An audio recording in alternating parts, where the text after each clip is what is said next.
So, Secretary Ishee, appreciate that response. So, just to be direct, because this is the North Carolina General Assembly, you obviously have needs, and in order to fill that 40% vacancy rate, can you be blunt with the North Carolina General Assembly? Tell us exactly what you need in order to make sure that we ensure the public safety of staff and the residents that you have at your facilities, and to encourage and make sure that we're actually building people in North Carolina instead of prisons by focusing on rehabilitation. How do we do that, and what do you need from us?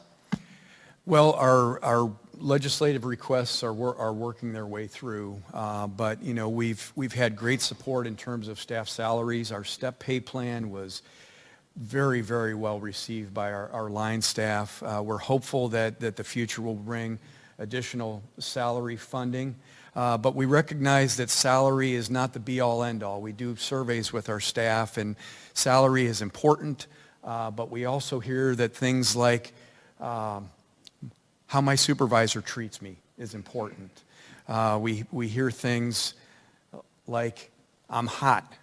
It's really hot in the summertime, and we're very thankful to the General Assembly in the last budget that put forth dollars to air condition the remaining square footage that we don't have. We think that is going to be a significant retention tool for us, because we have staff that have left on a 95-degree day and said, I just can't take it anymore. It's too hot. It's going to bring a better quality of life for the offenders that are serving time in the facilities. Again, take their mind off hot, put their mind on programs, rehabilitation, getting ready to go home.